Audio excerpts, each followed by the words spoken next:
All right, let's dive in. Today we're tackling a pretty tangled web, all centered around this guy, Chris Butler, and the Science of Identity Foundation, SciFIF for short.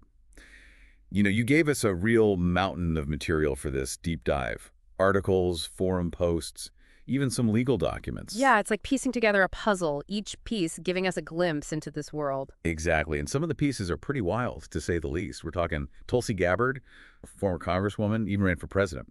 And then there's this businessman, Joseph Bismark, tied to a company called QNet, which, well, let's just say it's had some controversies. The thing is, all these threads, these seemingly separate stories, they all lead back to Chris Butler and SciFIF. It makes you wonder, right? What's the bigger picture here? So first things first, who is this Chris Butler? Well, he's also known as Jagat Guru Siddhaswarupananda Paramahamsa. Whoa, okay, that's a mouthful. It is, right. He founded SciFIF, which actually has roots in the Hare Krishna movement. Back in the 70s, he was this, charismatic musician, drew people in with this blend of spirituality and counterculture vibes. Sounds like he had a real knack for attracting followers. Oh, he definitely did. But things get a little more complicated when you start looking at accounts from former SEF members. They paint a different picture, describing him as controlling, prone to outbursts, even using humiliation and threats to keep followers in line. That doesn't sound very peaceful or spiritual. It's a pretty stark contrast. It is. There are also concerns about SIF's policies, specifically this isolationist approach, like this intense separation from the outside world, almost creating an us versus them mentality. That's interesting, that idea of isolation. Why would a spiritual leader want to keep their followers separate from the world? You'd think promoting love and understanding would mean encouraging connection, not separation. Right. That's the question, isn't it? What's the purpose of that isolation? Is it protection, or is there something more calculated going on? It's almost like he's building a wall around them, keeping out any information or influence that could, challenge his authority. And that brings us to another fascinating point the titles Butler uses, Paramahamsa and Jagat Guru. These aren't just names, they carry real weight within the Hindu tradition, suggesting a high level of spiritual achievement and authority. But if he's encouraging this isolation, this control, doesn't that clash with, well, the whole idea of those titles? It seems like a huge contradiction. It does, and that's where things get tricky, We have to consider the possibility that he might be using these titles strategically as a way to reinforce his authority, to maintain that hold over his followers. So we've got this charismatic leader, maybe using his titles to project an image of spiritual authority while simultaneously isolating his followers and exhibiting some pretty controlling behavior. It's an unsettling combination. It is, and it raises serious questions about what's really going on here. What's the nature of his leadership, and how's it impacting his followers? And speaking of followers, this is where those other names you mentioned come in, Tulsi Gabbard and Joseph Bismark. What's their connection to all of this? Well, let's start with Gabbard. Turns out she was raised in SIF, something she kind of downplayed during her time in politics. It definitely makes you wonder how that upbringing might have shaped her worldview, right? It's hard to ignore that connection, especially given some of her political stances, like her defense of Narendra Modi, India's prime minister. He's been accused of some pretty serious human rights violations against Muslims. And then there's her opposition to resolutions condemning religious violence in India. Definitely stances that sparked a lot of debate and controversy. It's natural to wonder if there's a link between her SIF upbringing, with its focus on separation, and us versus them and those political choices. It's complex, and we have to be careful about jumping to conclusions, but it's a point worth pondering. For sure. It's about understanding the influences that shape a person's worldview, how they might play out in their actions and beliefs. Okay, so Gabbard's got this political connection to SIF. What about Joseph Bismarck? Where does he fit in? Well, Bismarck's a former SIF member. He went on to co-found this company, QNet, and this is where things get a little messy. QNet is a multi-level marketing company, and it's faced accusations of being, well, a pyramid scheme. Hold on, a pyramid scheme? It's pretty serious. It is. It raises all sorts of questions about Bismarck's business dealings, the potential harm to people involved. And to make things even more complicated, Bismarck's got these strong financial ties to SIF. He even bought Butler a luxurious home. It makes you think about where the money's flowing, if there's any financial funny business going on. Right, and then there's this quote we found where Butler essentially tells his followers to hand over their successful business to Down to Earth, this health food store chain. Turns out Bismarck was involved in Down to Earth too. So we've got Butler, Gabbard, Bismarck, all linked through Seth.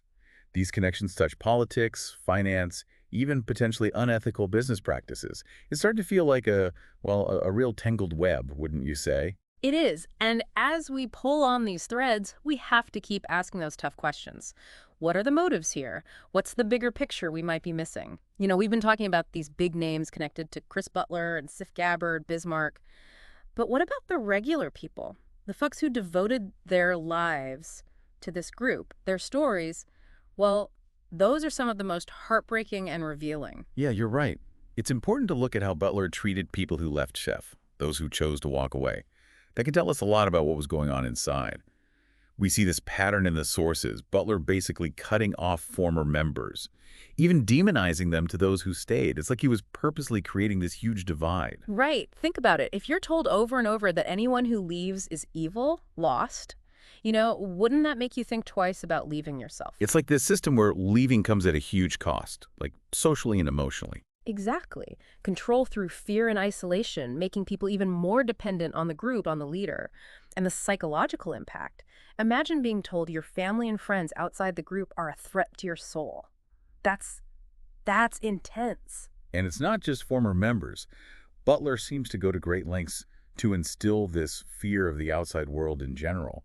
There's this quote where he says, I let my disciples dress like karmists and materialists, and now they act like karmists and materialists a-holes. Like any contact with mainstream society is somehow contaminating. It's about controlling the narrative, keeping himself as the only source of truth, the only path to enlightenment. You step outside that and you're basically rejecting his whole authority. It's pretty ironic, though. He demonizes the outside world, but at the same time, he's involved in politics through Gabbard, finance through Bismarck and CUNET. Yeah, the hypocrisy is, well, it's kind of hard to miss. Makes you wonder what his real goals are. Spiritual growth? Or is it more about power and control? And those titles he uses, Paramahamsa and Jagat Guru, they just keep sticking in my mind. He acts in ways that totally contradict what those titles represent, amassing wealth, playing politics, controlling his followers. That's not exactly what you think of when you hear renunciate. Yeah, that's the big contradiction at the heart of all of this. It makes you question everything. One of the saddest things for me is reading about the impact on families. Stories of parents separated from their kids, siblings not talking for years, all because of Butler's teachings on shunning anyone who leaves. It's just heartbreaking. Classic divide and conquer. Break down those family bonds, make people more reliant on the group for their support, their connections. It's incredibly manipulative. It makes you think about our listeners. This isn't just about some far-off group. These dynamics, this manipulation, it can happen anywhere. Relationships, workplaces, online communities. Exactly. It's about recognizing the warning signs, protecting yourself from being exploited, no matter where it's happening. What I find so disturbing is that Butler's using spirituality as a tool to control people. They come to him seeking guidance, meaning, and he twists that, uses it for his own benefit. It's a huge betrayal of trust. It really highlights how important it is to be careful. Don't just blindly accept anyone's authority, especially when it comes to faith and belief. We need to think critically, question everything, especially when someone claims to have all the answers. It's easy to get swept up in that kind of charisma, but it's crucial to keep your head on straight. I couldn't agree more. Don't be afraid to challenge authority, even when it feels awkward or uncomfortable. Sometimes the toughest questions are the ones that lead to the most important truths. And to anyone who's been affected by Butler and Seth, what would you want them to know? You're not alone. Leaving a group like that is hard, it's painful. But there's help out there. Resources to help you heal, to rebuild your life. Man, this has been quite the journey, hasn't it? This whole deep dive into Chris Butler and Saif. We started with a simple question like, who is this guy? And look where we ended up, all this intrigue about politics and finance and, well, some pretty unsettling stuff about manipulation. Yeah, it just goes to show you can't always judge a book by its cover. Butler puts on this whole spiritual leader persona. But when you peel back the layers, there's a pattern of behavior that's anything but enlightened. Exactly. And for our listeners, I think the biggest takeaway here is to, be aware of the red flags. Those little signs that something isn't right. Oh, absolutely. Whether it's a spiritual group, a business opportunity, even a personal relationship, always trust your gut. If something feels off, don't ignore it. And don't be afraid to ask questions. Even if it's someone you respect, someone you admire, don't be afraid to challenge their ideas, their actions. Blind faith can lead to some pretty dark places. And remember, you're not alone. If you ever find yourself in a situation that feels manipulative, controlling, there's help out there.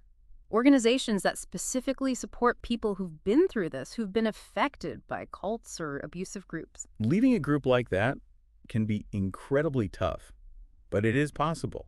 There are people who have done it, who have come out stronger on the other side.